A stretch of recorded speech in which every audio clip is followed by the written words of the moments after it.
Well, Jody, thank you so much for joining me here on the Entrepreneurial Success Podcast. Like I say, it's always so much fun to get to know other people, see what it is that they're doing, but also, in addition, for you to share some amazing tips with everybody here.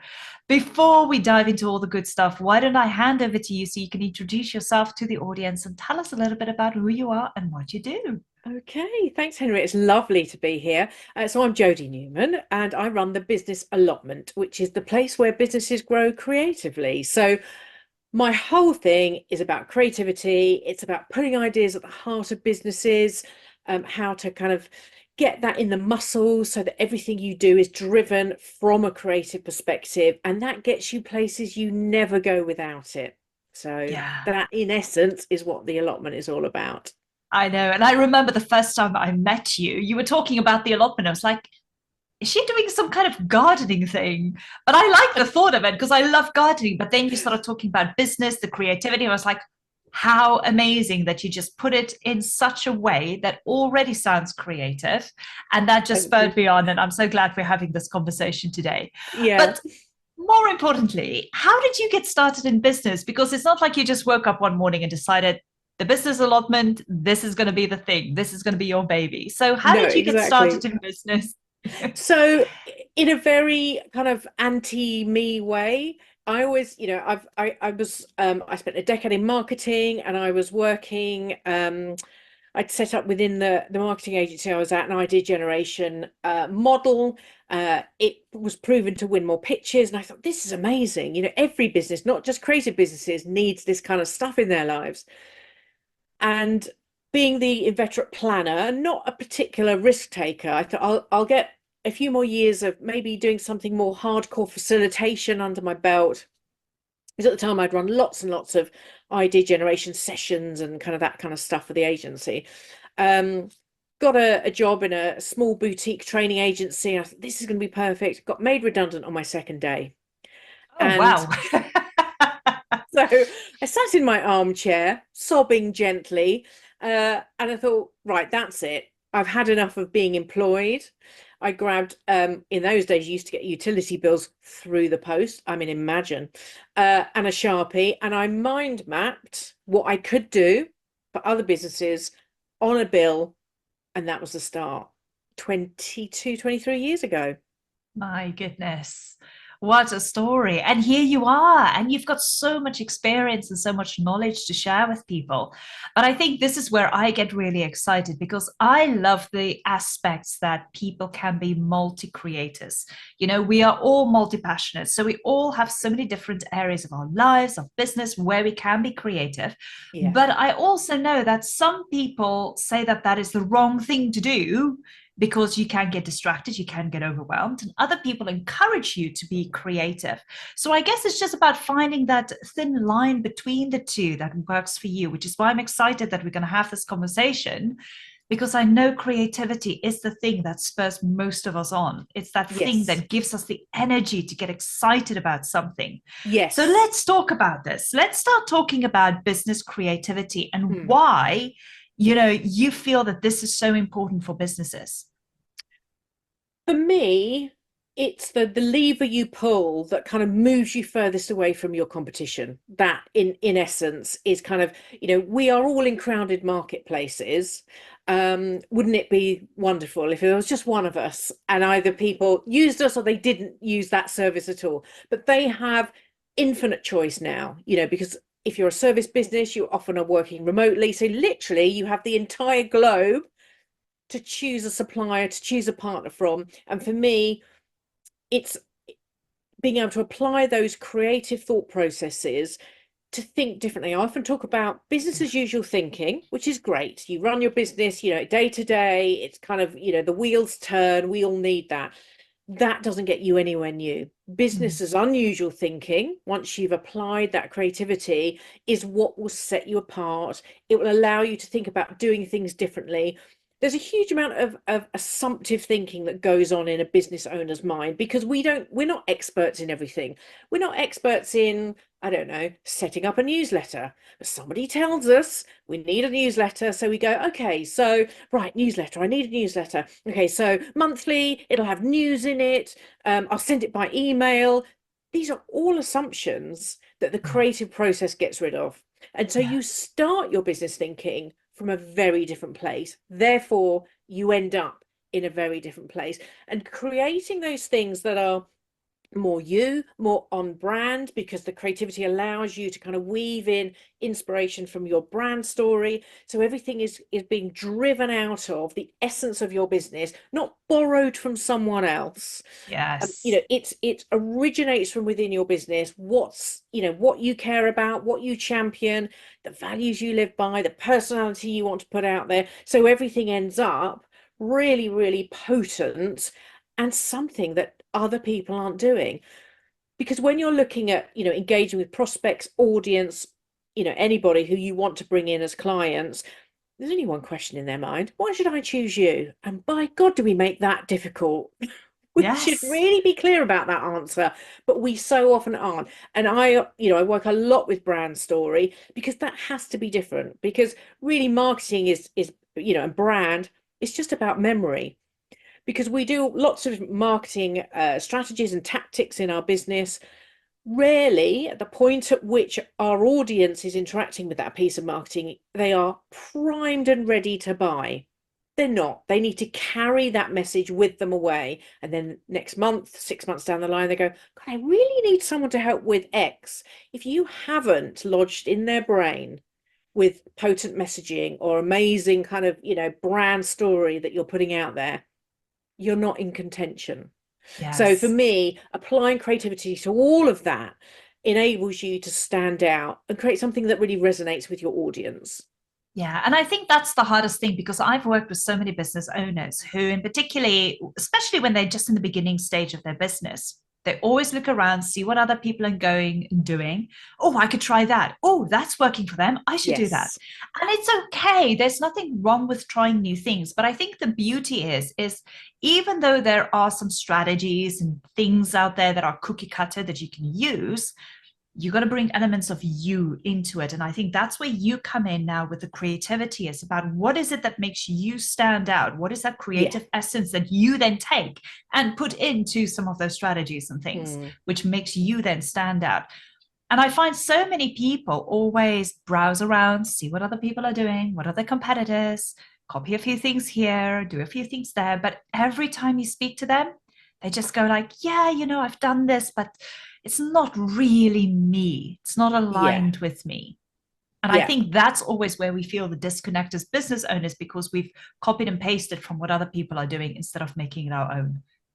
Yeah, and it is incredibly difficult because you are asked to do a million of these things, in any given day, week, or month as a business owner. You don't have masses of resource to pull on. So a lot of that is on your desk to do, and you need to do it quickly, and you need to kind of not, expend too much energy on it. But unfortunately, it's kind of energy in, energy out, and I Yeah. think with those key things, you're exactly right. It's about understanding what will work for you and trying these things, having a strategy so that you're not just grabbing. And I work with a lot of creative businesses, and they are brilliant magpies, and that's what makes them super creative, because they have this amazing ability to kind of pull ideas and re-knit them together and make something wonderful. But that magpieing leads to massive overwhelm, exactly as you said, Yeah. because and I often work one-to-one with clients when their last sort of 12, 24, 36 months is just a littered path of started projects.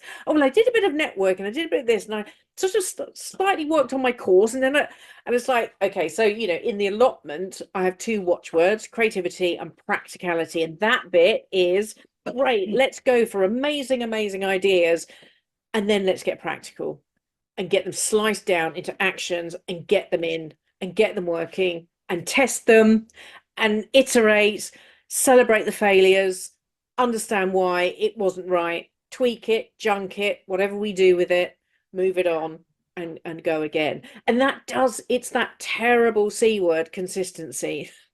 Yes. The secret sauce that is neither secret nor saucy. It is about it creativity without that context, without that consistency, and without that application, will only ever get you a path littered with half-started projects. Yes. yes, exactly. Can you give us some examples? Because you mentioned earlier, how this kind of creativity helps you stand out from the crowd. Mm, And we all know that the crowd is very saturated.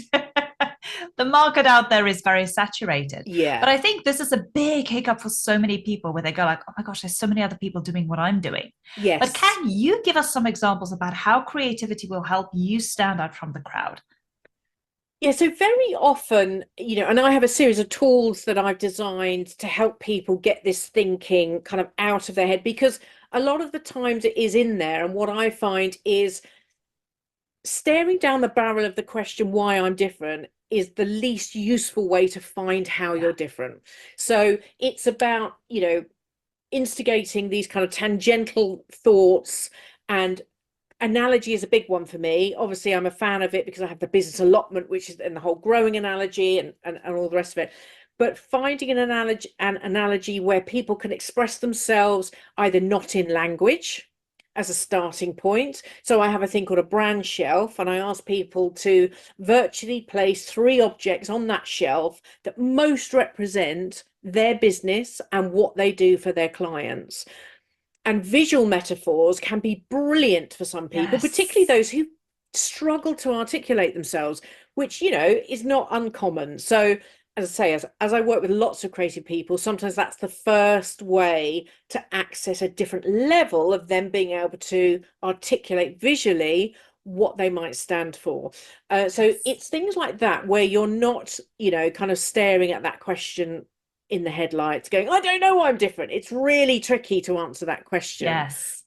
Also, as much as building your own business is your own concern, it isn't without the context of the broader industry. So in a very simple way, and I often do this when I do kind of keynote talks and stuff with the audience, is I get them to write down kind of their key brand words, whether they call them values or whatever they are, in a little grid. And then I'll ask them to hop on their phones and go to their kind of 4 or 5 closest competitor websites. And I call it brand word bingo. And you have to cross through any word on your grid that appears in your competitor's website.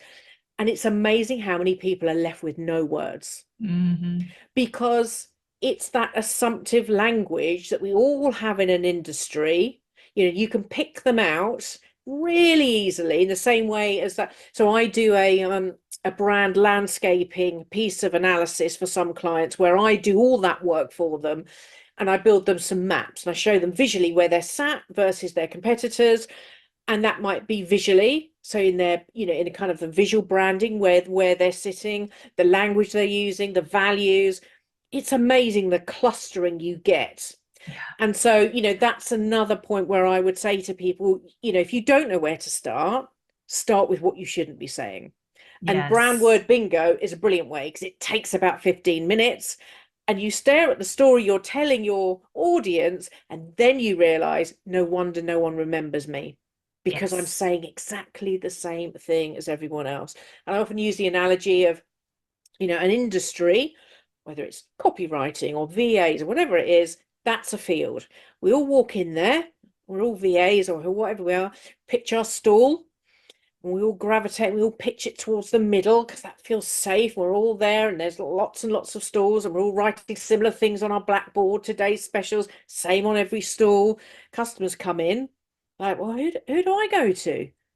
How do I pick them apart? How do I know who is right for me and who is going to deliver on the challenges I have? Some bright sparks set up in the corner. You go, well, that's nice and easy. I can go and see them. I understand that they're different to this lot.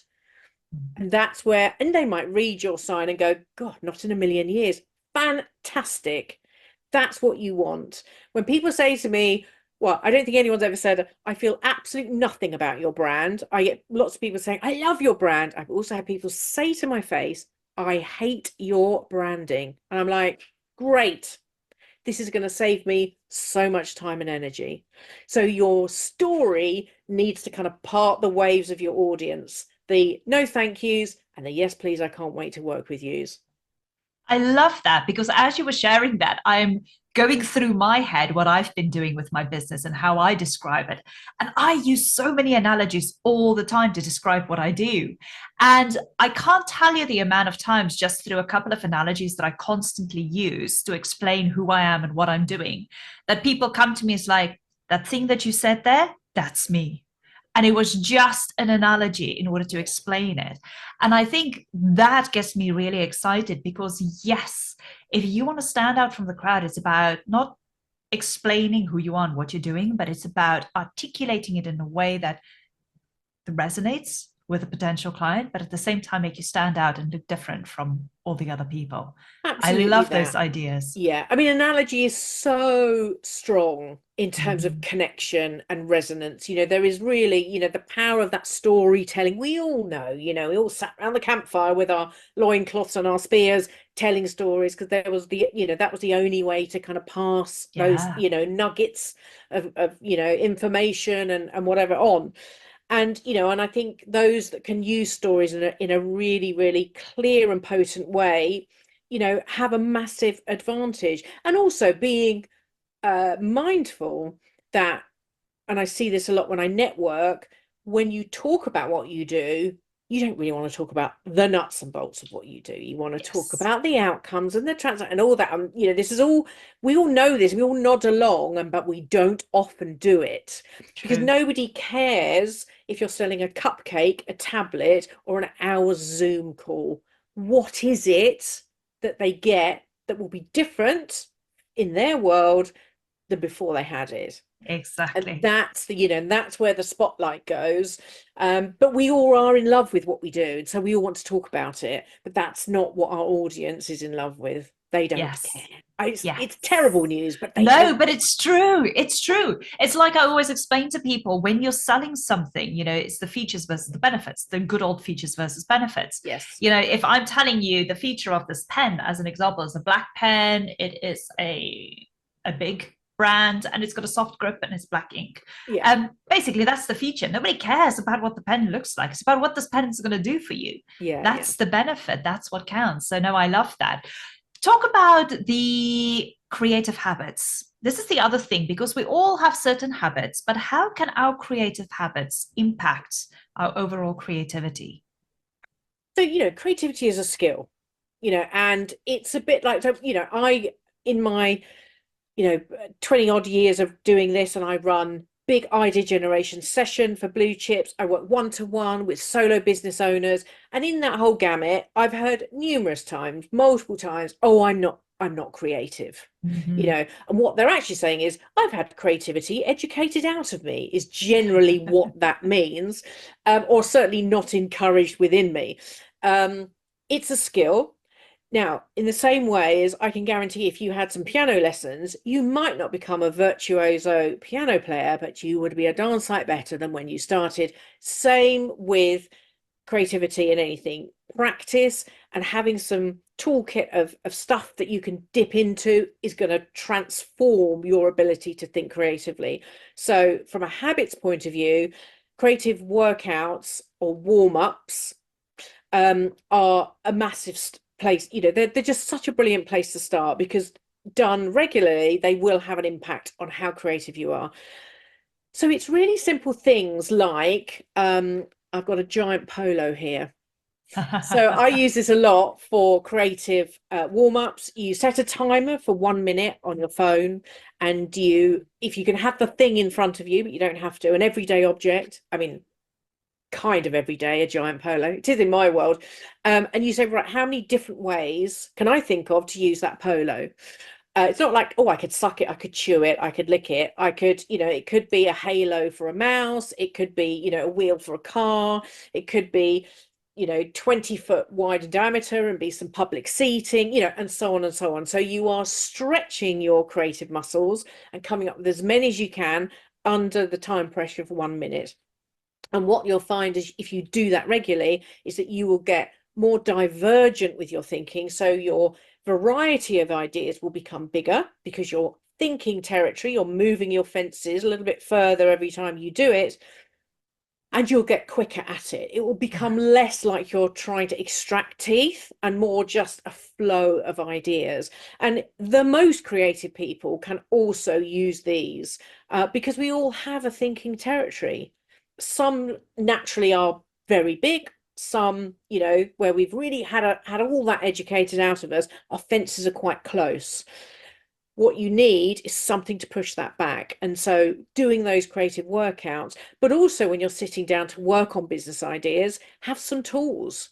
That Hmm. enforced thinking is really key to helping you think differently, because we will all pattern think, and I, when I used to work with sort of creative teams in agencies, you could see there was a bit of a kind of team think going on, and actually introducing a different framework to think creatively, their ideas went somewhere else completely. So Yeah. that's the key, is to just have a little toolkit where you go, okay, so I'm doing my new newsletter, or I'm doing some social content, or I'm going to launch my new course, whatever that is. How does a rubber duck help me do that? That will change your thinking. I mean, it may make you panic. I was doing this yesterday, and the people in the room, half of the people in the room were like, what the hell is going on? She's talking about rubber ducks. But it's you need to be open to Yeah. letting your brain do what it's good at, because there's this kind of creative dissonance it sets up, and it says, I can't possibly let the concept of a newsletter and the concept of a rubber duck sit in there unresolved. So it will Yes. kind of create that mashup, and some amazing stuff comes out of it. Yeah. And I love that because part of it is very much, going back to an analogy. I mean, we're not all born immediately being able to read a book. It is a skill that you've got to learn. You've got to learn how to read, how to write, how to pronounce, how to put words together, sentences together. It's a whole process that you go through, Mm. and then you enhance that skill and you get better and better and better the more Yes. you do it. And I think it's the exact same thing with what you're sharing here, is about expanding your creativity. It is a Yes. skill that you can learn, but the more you do it, the better you get at it, the easier it becomes. And the Yes. more those creativity, those ideas just keep flowing. And that's sometimes where you go like, where did this come from? Gosh, that sounds amazing. But I love Yeah. that concept about, expanding on your creativity and just using little tools like this just to Yeah. kind of practice it. Yeah. And trust, as you practice, as you get, kind of that habit, trust your subconscious. That's where all the goodness comes from. Yeah. So often what I will do, if I've got a kind of a big challenge to work on, or say someone says, will you come and do a talk about this? I'm like, okay, I need the hook. I need the thing that everything's going to be built around. So I will write on a post-it note, how to create an amazing hook for a challenge, for a talk all around X. And I will then put it in my bottom drawer, my furthest drawer away from me, and I will not think of it for 2 or 3 days. That act of writing it down has briefed my subconscious. And in that 3 days, pop, pop, pop, stuff will start coming. I shall jump on my mind map notes on my phone, or write it down on some post-its. And by the time I consciously sit down, it's all ready to go. Yes. So it's, you know, finding those techniques that help your brain do the heavy lifting while you're doing something else. Yes. There's Yes. a whole load of research about this came out in the 70s about doing, I mean, I did some research of my own with business owners pre-pandemic about where they get their best business ideas. And at the time, because obviously I think driving habits have changed slightly, at the time the number one place to get better business ideas is in the car while you're driving. And there's a very good reason for that, because your conscious brain is mildly diverted. I mean, it's shocking, really. It should be 100% fully on the ball. We all know what happens when we drive. You're sort of doing the mechanics of it, and your conscious brain is diverted enough that you're in control, but it's not overstimulated, allowing your subconscious to carry on whirring those creative cogs and flexing those Yes. muscles. So it's about, putting those habits in, where you say, if I've got a big thing to think about, I'm going to write my challenge on a post-it note, and I'm going to make sure I go for a walk for 20 minutes at some point in the day, or I take a drive in the car. The worst place for business ideas that came out of my survey was at your desk. Hmm.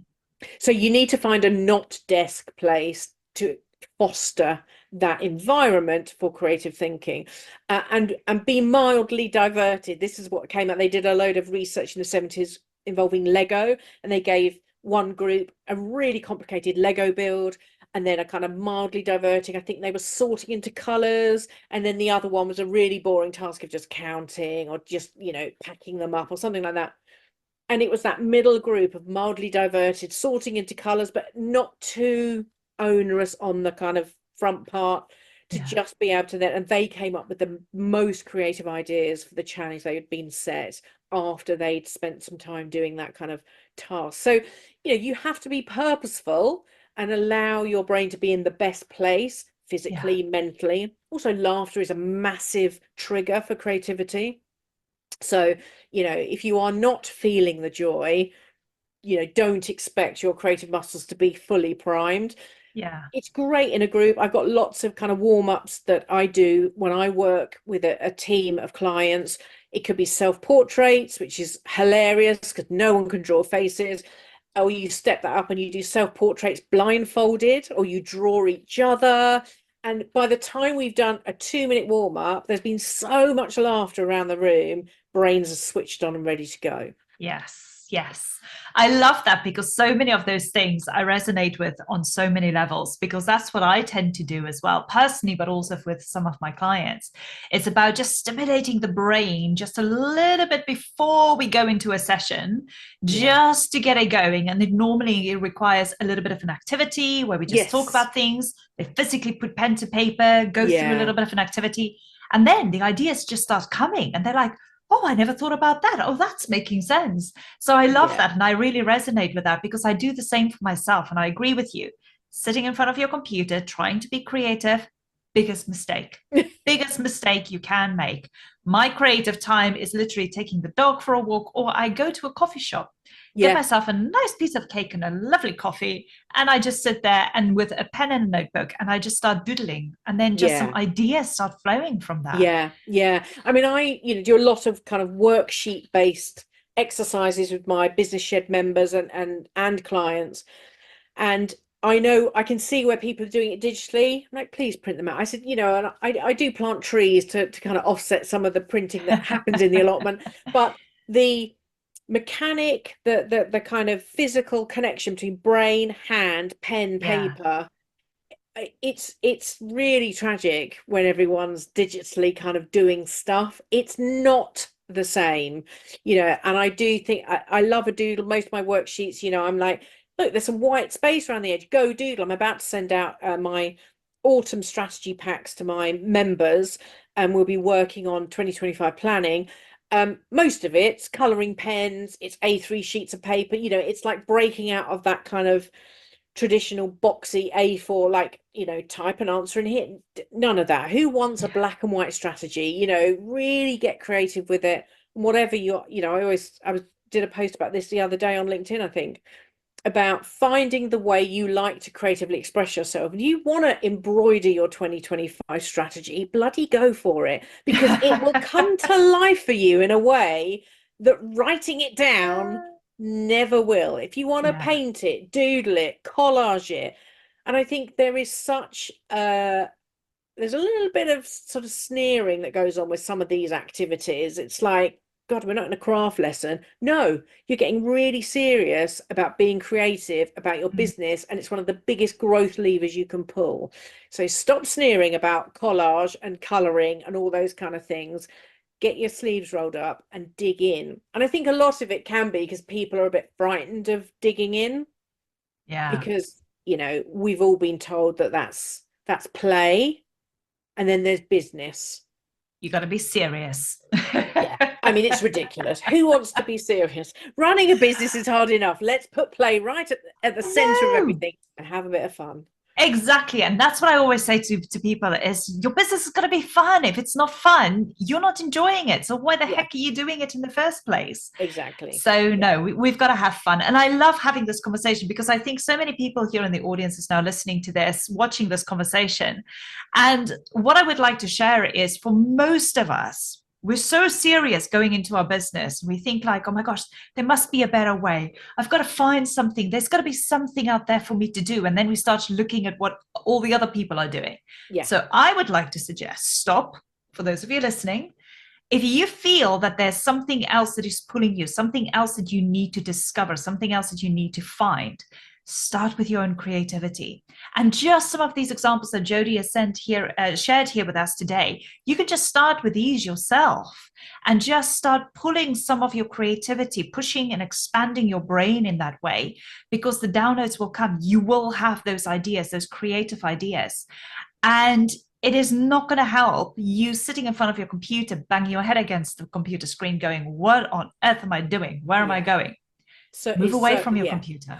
absolutely. And I think there is, if trying to think about your business creatively feels like a hard push, go and just get a creative activity on the go. So I do ceramics. I always have, well, I have about 8 creative projects on the go, but I think whatever floats your boat, that feeds your creativity and that Yeah. feeds your business. So it doesn't even have to be connected. It's not like, hey, I'm going to go all creative with my strategy. It's like, right, I'm going to go and build some Lego. I'm going to make some paper flowers. I'm going to go and, build a den in the garden. Whatever is your vibe and that Yeah. you fancy doing. I mean, the lovely thing is there is literally every creative activity out there that you can send for, get involved with online, do what, anything you want, creative writing. And it doesn't have to be all business.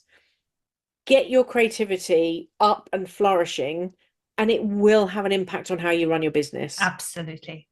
I 100% agree with that because that's how I see it. Like my creative task is going into the garden, Yes, which is yes. why we talk about the allotment. I'm But always in the allotment. in order to help the people a little bit to start Mm, getting creative, you've got a yes, fantastic 20-day creative challenge. And I yes. think this is going to be brilliant for those people who are sitting there. It's like, okay, creativity, where the heck do I start? Tell us a little bit about this challenge and how it could help them. So 20 days, 100 ideas it's like a sort of mini course, all delivered via email. And all you need is a challenge in your business. If you can't think of one, I've got several. You can borrow one of mine. Um, Everyone has challenges, whether it is, right, I need to, plan my content for the next year, or I want to launch a product rather than a service. It could be something massive or it could be something small. The course will take you through a creative warm up and a creative tool every day. I'm going to estimate 10 minutes every day to work your way through a warm up and then and it'll tell you exactly how many ideas you need to generate using this particular tool. It takes you through it step by step. And every day you build this idea bank. And by day 20, you have 100 new ideas for your challenge. You have a massive toolkit of creative tools and warm ups that are yours to keep and use ad infinitum. And you have also evaluated some of those 100 ideas to give you a sense of where the potent, really interesting ideas will lie that you can then go on to implement. So yes, it's a fun way, and I guarantee if you follow each of the steps, you will get 100 ideas. I love that. I'm going to have a look at it myself as well, because just to get those creative juices going, that's all Yes, we need. That's all we need. And having a little absolutely. bit of a guidance that you provide, I think everybody is just going to jump on this. But apart from the 20-day challenge, you also have what you call the tool shed. I Talking do. about that.